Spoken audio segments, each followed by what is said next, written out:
Good afternoon. I am Sonica Aron, and I have 2 children, 1 dog, 2 cats, and only 1 husband. And yes, I'm still alive. I am also the founder and CEO of an organization that specializes in diversity and inclusion consulting. But today, I am not going to speak about diversity numbers, charts, trends, none of that. Today, I am here to speak as a mother. A mother who is bringing up children in a world where people continue to have an opinion about what a boy can be or cannot be, what a girl can be or cannot be, what a man can do or cannot do, what a woman can do or cannot do. You know, my family is possibly the most egalitarian setup that you would see. In the last 20 odd years that I have been married, I can count on my fingertips the number of times I have entered the kitchen. And that too would have been to make myself a cup of instant coffee or to get my dog some kibble. However, when the COVID lockdown happened, it was not me who learned how to cook. It was my 12-year-old son who took to YouTube videos and learned how to cook. Today he is 17 and he can whip up any MasterChef dish.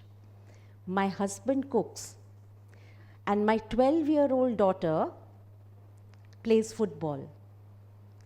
That is the kind of household we are, where gender norms have never been a consideration, where the message is simple: be who you are, do what you do, nothing matters.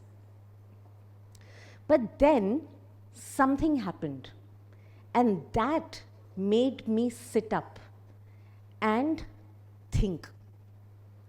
My son would have been about 8 or 9 years old, and he had to go for his football class. He came to me and asked me, "Mama, who is going to drop me?" Our older driver had left and we had kept a new driver. So I told him that there is a new driver, go. So he left and he came back within 2 minutes. And he says, "Mama, there is no driver bhaiya outside. There is a Didi standing next to the car." And I said, "Yeah, we have a lady driver now. She will drop you." And there was this perplexed expression on his face. And that was the moment in which I realized, despite being brought up in a family where gender norms were busted every moment, where dinner conversations were all around inclusion, my 8 or 9-year-old boy already had a perception that drivers could be men but not women.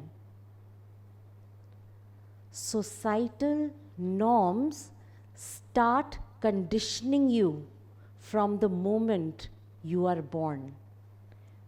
Patriarchy does not knock, it creeps in. And that was when I realized that for all the D&I work that we do, I have to be extra careful, extra vigilant about the messages that I am giving at home to my children so that they do not get trapped into doing what the world expects them to do, what the gendered societal norms expect them to do. And today, I stand here and share some of those moments and conversations. To that side. You know, as my children grew, they fought their own battles. And however much we try to shield them, protect them, there were some things they had to face on their own. While my daughter's friends, they were all looking for dolls, art and craft kits, dance classes. Ira had a mind of her own.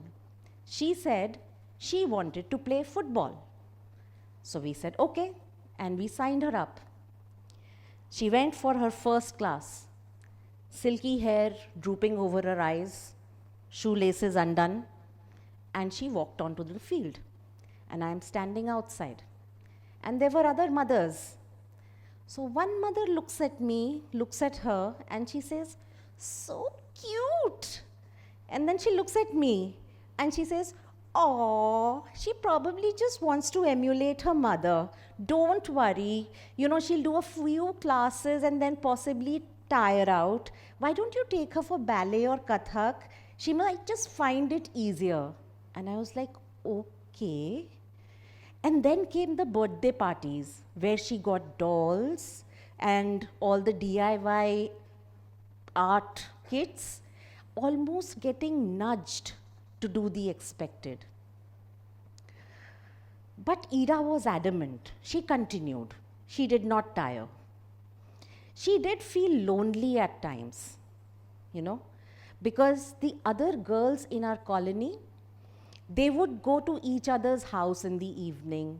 They would play ghar ghar, board games, and but she had a football class every alternate day, so she couldn't. So she was not a part of the gang. But I continued to tell her and tell myself, Ira, nobody gets to tell you what you can do or cannot do, what you can be or cannot be. You get to decide. Not the family, not the traditions, not the world. And she went on to that football field every alternate day with that huge, unapologetic, confident grin.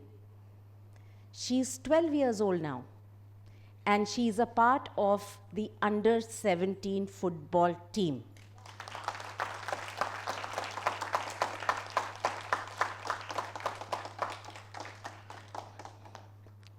Right, so the kids continue growing, and siblings will be siblings. The age difference between my son and daughter is about 5 years, okay? And they're like Tom and Jerry. Can't live with you, can't live without you. And when they fight, the decibels go up, right? Now when my son Kabir raises his voice, there's a reaction from other people. My, he's growing up to be a man. But when Ira gives it back with equal conviction, equal energy, what is the reaction that she gets? Kitni ladaki hai? How bossy, how headstrong, how aggressive. Same behavior, different judgment. And does this judgment end here? No. This judgment continues into our workplaces and continues to judge men and women differently on their leadership styles, on decision making, on financial independence, and on career choices and whatnot. Men are assertive, women are aggressive. Man is a leader, woman is bossy. Patriarchy was not born in the boardrooms. It lurks in the little corners in our homes. So what do I do with these two? I firstly scold both of them equally. I ground both of them equally. I snatch their screen time equally. It doesn't matter he's a boy or older, she's younger or a girl, nothing matters. Equal punishment. And then I sit them down and I tell them that every conflict has a solution. You need to speak to each other like civil people. And once you speak to each other like civil people, you will find a solution. And once you find a solution, stick with the right thing to do. I know, easier said than done, but I will keep on trying like a woodpecker. So while all of this goes on, something else happened.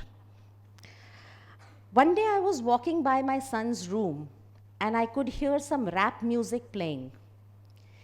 And the lyrics of the song went something like this: I need a rich baby daddy with a boat and a jet. So, he possibly did or did not understand the deeper meaning, but I stopped in my tracks. Because to me, there was a message that objectification of women was okay. And it definitely was not okay for me. But how do I tell my son that masculinity is not about power and dominance? It's not about pulling chairs, opening doors, yes ma'am, no ma'am, without sounding preachy. So when he got an opportunity to work with a project on social impact in school, I suggested that he work with acid attack survivors. Acid attack is possibly the most heinous crime, not just against women, but against humanity. Acid attacks just don't leave scars on their victims, but they rob their victims of dignity, of dreams, of hope, of a possibility of a livelihood with companionship. And these were some of the people, some of the women that my son spent time with, trying to understand what were their stories, what were their aspirations, what is it that they wanted to get skilled on, what is it that they wanted to do. He spent time with them, he shared meals with them, sang songs with them, played games, even celebrated Diwali with them. Today he's on Instagram with them, they like each other's posts. And in this experience, I believe he learned a lesson that no course, no class could have taught him. The value of human respect. Human respect is not gendered. Human respect is not a function of a title or a designation or social status. It comes from somewhere deep within. And in that moment, I felt quiet pride. And I know that each day there is a new challenge that the society throws at us, at me, at all parents, where they try to make children, young adults, fit in. But we continue this battle one day at a time and one step at a time. So today, I want to tell all the young people here today and all young adults, you were not born to fit into somebody's mold. You were not born to please the world. You were not born to fit into societal gender norms that shackle. You were born to question. You were born to challenge. You were born to recraft, rebuild a new world. You were meant to be cycle breakers. You are not too bold, you are not too curious, and you are not too ambitious. And if the world tells you otherwise, take a deep breath, stand tall, and remember that you are loved, valued, and never, ever alone. Thank you.